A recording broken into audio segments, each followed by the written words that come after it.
Saudara yang terkasih dalam nama Tuhan, bertemu kembali dalam pelajaran sekolah sahabat kita untuk hari ini, hari Rabu tanggal 26 Juni 2024 dengan judul Penghakiman di Masa Milenium. Saudaraku, pada kedatangan Yesus yang kedua kali, maka umat Tuhan akan diangkat naik ke sorga, mereka akan hidup selama 1000 tahun di sorga. Pertanyaannya, apa yang dilakukan oleh umat Tuhan di sorga selama 1000 tahun atau milenium? Kalau kita baca Alkitab kita di dalam Wahyu 20 ayat 4-6, firman Tuhan katakan begini.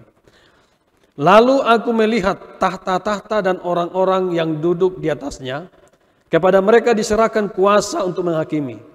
Aku juga melihat jiwa-jiwa mereka yang telah dipenggal kepalanya karena kesaksian tentang Yesus dan karena firman Allah, yang tidak menyembah binatang itu dan patungnya, dan yang tidak juga menerima tandanya pada dahi dan tangan mereka. Dan mereka hidup kembali dan memerintah sebagai raja bersama-sama dengan Kristus untuk masa 1000 tahun. Tetapi orang-orang mati yang lain tidak bangkit sebelum berakhir masa yang 1000 tahun ini. Inilah kebangkitan pertama. Berbahagialah dan kuduslah ia yang mendapat bagian dalam kebangkitan pertama itu. Kematian yang kedua tidak berkuasa lagi atas mereka, tetapi mereka akan menjadi imam-imam Allah dan Kristus, dan mereka akan memerintah sebagai raja bersama-sama dengan Dia 1000 tahun lamanya. Jadi firman Tuhan di dalam Wahyu ini sangat jelas menyampaikan kepada kita bahwa pekerjaan umat Tuhan di dalam kerajaan sorga, yang pertama adalah mereka diberikan kuasa untuk menghakimi. Kemudian mereka juga akan menikmati kehidupan yang berbahagia bersama dengan Sang Juru Selamat yang telah menebus mereka, yang telah menebus kita. Kita akan memerintah seperti raja di dalam kerajaan sorga. Kali ini Tuhan akan menghormati kita. Saudaraku yang saya kasihi, selama milenium ini, orang benar akan memiliki kesempatan untuk melihat secara langsung keadilan Allah dalam cara Dia menangani masalah dosa. Setiap pertanyaan kita di dunia ini yang tak menemukan jawabannya, di surga segalanya akan terjawab. Kita akan melihat apa jawaban atas setiap mungkin kegelisahan kita atau pertanyaan kita yang tidak terbuka di dunia ini. Tapi di surga kita akan melihat dengan sangat jelas. Jika orang yang dikasihi misalnya, atau teman yang dekat dengan kita tidak ada di sorga, maka orang-orang yang diselamatkan, saudara dan saya yang selamat di dalam kerajaan sorga, diberikan kesempatan untuk memahami keputusan Tuhan dengan lebih lengkap.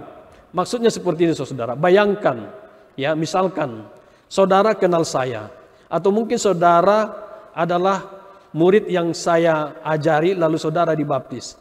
Lalu ketika saudara ada di sorga, kemudian saudara tidak menemukan saya, maka saudara akan bertanya, Tuhan, di mana hamba Tuhan Pendeta Stumeyang? Maka Tuhan akan menunjukkan layar lebar tentang kehidupan Pendeta Stumeyang. Kenapa dia tidak ada di sorga? Maka dari situ saudara akan katakan, luar biasa, Allah itu adil, sangat luar biasa. Kenapa Pendeta Stumeyang tidak ada di sana? Karena saudara akan menyaksikan apa saja kehidupan yang dilakoni oleh Pendeta Stumeyang. Sehingga tidak ada pertanyaan, tidak ada soal-soal yang menjadi rahasia, semua akan terbuka. Selama 1000 tahun juga iblis tidak memiliki siapapun untuk dicobai atau diperdaya. Oleh karena apa? Sebab orang benar sudah ada di surga, sementara orang jahat yang sudah mati ada di dalam tanah, mereka tidak dibangkitkan. Dia dan para malaikatnya sendirian untuk merenungkan konsekuensi mematikan dari dosa. Dia tahu bahwa sebentar lagi kebinasaan akan menjadi bagiannya. Di akhir milenium, orang jahat yang mati barulah akan dibangkitkan untuk menghadapi penghakiman dan menerima ganjaran terakhir, yaitu kebinasaan. Wahyu 20 ayat 7 dan 9 katakan begini. Dan setelah masa 1000 tahun itu berakhir, iblis akan dilepaskan dari penjaranya, dan ia akan pergi menyesatkan bangsa-bangsa pada keempat penjuru bumi, yaitu Gog dan Magog, dan mengumpulkan mereka untuk berperang. Dan jumlah mereka sama dengan banyaknya pasir di laut. maka naiklah mereka ke seluruh dataran bumi, lalu mengepung perkemahan tentara orang-orang kudus dan kota yang dikasih itu. Tetapi dari langit turunlah api menghanguskan mereka. Pada akhir milenium, ayat ini katakan, tidak hanya semua orang jahat dibangkitkan, tapi juga kota suci Yerusalem baru turun ke bumi ini dari surga. Kita bisa baca itu di dalam Wahyu 21 ayat 1. Sekarang pada akhir 1000 tahun, kota itu turun ke bumi bersama dengan Tuhan Yesus, para malaikat dan semua orang yang ditebusnya.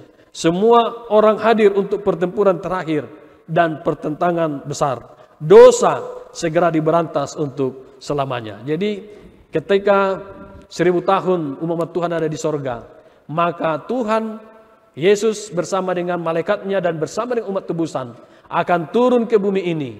Ketika masih di awan-awan, maka orang-orang jahat yang ada di dalam kubur akan bangkit dan bersama dengan iblis dan malaikatnya akan menyerang umat Tuhan yang sedang akan turun ke bawah. Tetapi api dari langit akan membinasakan mereka. Demikian juga bumi ini akan dibinasakan lalu disucikan. Maka disitulah akan muncul Yerusalem baru.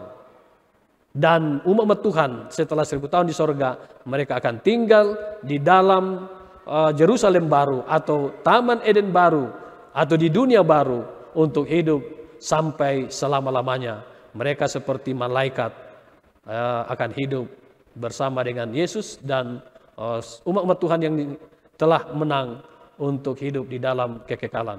Demikian pelajaran kita pada hari ini. Kiranya Tuhan memberkati dan mari kita rindukan untuk kita boleh tiba di dalam kerajaan sorga.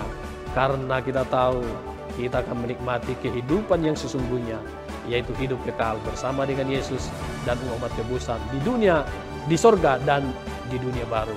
Tuhan memberkati.